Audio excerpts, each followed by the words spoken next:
மூணு வெவ்வேறு விஷயங்கள் உங்களுக்காக இந்த ஒரு வீடியோல காத்துக்கிட்டு இருக்குங்க. முதல் விஷயம், ரியோ ஒலிம்பிக்ல வெள்ளி பதக்கம் வாங்கிட்டு வந்த பேட்மிண்டன் வீராங்கனை PV சிந்து அவங்களுக்கு உதவி ஆட்சியர் பணி நியமன ஆணை இப்போதைக்கு சந்திரபாபு நாயுடு அவர்கள் கொடுத்திருக்கார். அதுவும் நேர்ல அவர் கையால கொடுத்திருக்கார். வெள்ளி பதக்கத்தை PV சிந்து அவர்கள் வாங்கிட்டு வந்தப்போ ஆந்திர மாநில முதல்வர் சந்திரபாபு நாயுடு வெகு விமர்சையா பாராட்டு விழாலாம் வச்சு 3 கோடி ரூபாய் பரிசு தொகை கொடுத்தாரு. அமராவதியில ஒரு வீட்டு மனை பட்டா இந்தாமா புடிச்சுக்குமா அப்படின்னு சொல்லி கொடுத்தாரு.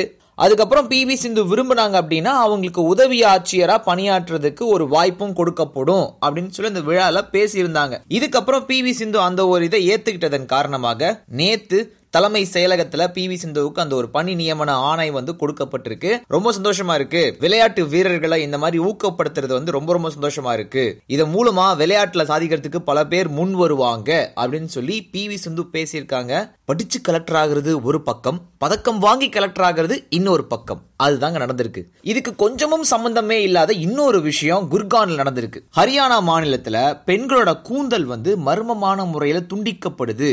இது பேய் பிசாசு காத்து கருப்போட செயலா இருக்குமா அப்படின்னு சொல்லி உள்ளூர் மக்கள் பயப்படுறாங்க சார். திருப்பாச்சி படத்துல விஜய் இறங்கி வெட்டுவார் பாத்தீங்களா முடிய, அந்த மாதிரி ஒரு 15 பேர் பக்கம் போலீஸ்ல கம்ப்ளைண்ட் கொடுத்திருக்காங்க. எங்க முடி மர்மமான முறையில வெட்டப்படுது, அந்த நேரத்துல எங்களுக்கு கான்சியஸ்னஸ் இருக்க மாட்டேங்குது அப்படின்னு சொல்லியிருக்காங்க. சுனிதா தேவி அப்படின்ற ஒரு பெண்மணி போலீஸ் கிட்ட கொடுத்த வாக்குமூலம் என்னன்னா, என் வீட்டு பக்கத்துல ஒரு 60 வயசு இருக்கும், சிவப்பு மஞ்சள் கலர் ட்ரெஸ் போட்டுக்கிட்டு ஒருத்தன் கையில கத்தி எல்லாம் வச்சுக்கிட்டு நின்னுட்டு இருந்தான். அவன் அங்கிருந்து போ அப்படின்னு சொல்லி நான் சொன்னேன். அப்புறம் போயிட்டான். கொஞ்ச நேரம் கழிச்சு அவன் திருப்பியும் வந்தான். அதுக்கப்புறம் எனக்கு கான்சியஸ்னஸ் இல்ல.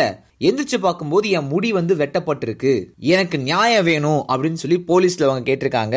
இது எப்படி விசாரிக்கிறதுன்னு தெரியாம போலீஸே திணறிட்டு இருக்காங்க சார். மூணாவது விஷயம்னா, தமிழக அரசு ஆல்ரெடி மாவா குட்கா இந்த மாதிரியான போதை பொருட்களை வித்தீங்கன்னா குண்டர் சட்டம் உங்க மேல பாயும் அப்படின்னு சொல்லி எச்சரிக்கை கொடுத்திருக்காங்க. ஆனா அதையும் தாண்டி கோடவுன்ல பதுக்கி வச்சு பல இடங்கள்ல டிஸ்ட்ரிபியூட் பண்ணிட்டு இருக்காங்க. இந்த ஒரு தொழில கோடிக்கணக்கான பணம் பொருளுது. இதுல சில போலீஸ் அபிஷியல்ஸுமே உடந்தையா இருக்காங்க அப்படின்ற விஷயம் இப்ப தெரிய வந்திருக்குங்க. சோ பதுக்கல்காரர்கள் அப்புறம் கள்ளத்தனமா விக்கிறவங்க இவங்க மேல போலீஸ்காரங்க நடவடிக்கை எடுத்துட்டு வந்துட்டு இருக்காங்க.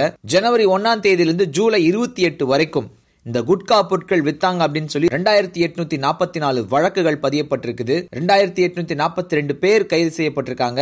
அவங்க கிட்ட இருந்து 1 கோடி ரூபாய் மதிப்புள்ள குட்கா போதை பொருட்கள் பறிமுதல் செய்யப்பட்டிருக்குங்க. சோ தொடர்ந்து விற்பனை செஞ்சா கண்டிப்பா குண்டர் சட்டம் பாயும் அப்படின்னு சொல்லி போலீஸ் மறுபடியும் எச்சரிக்கை கொடுத்திருக்காங்க சார். ஒரு ஜெயிலுக்குள்ள கூட சுடிதாரை போட்டுக்கிட்டு ஆடி தள்ளுபடிக்கு அப்படியே பை எடுத்துட்டு போயிட்டு வர மாதிரி அவ்வளோ சொகுசான வாழ்க்கை பெரிய அவங்களுக்கு ஏதோ கடவுளுடைய அருள் இருக்கு. ஆனால் தொடர்ந்து சிறையிலேயே இருக்க வேண்டிய அருளும் கடவுள் கொடுத்துருக்காருன்னு நினைக்கிறேன். ஆனால் சசிகலா அவங்கள பொறுத்த வரைக்கும் ரொம்ப ஆச்சரியமான ஒரு விஷயம். அவங்க தான் பணம் அடித்தது மட்டும் இல்லாமல் தான் எங்கே போகிறோமோ அவங்க சுற்றி இருக்கிற போலீஸ்காரன்லாம் கூட வசதியாக வாழ வைக்கிறாங்க இல்லையா.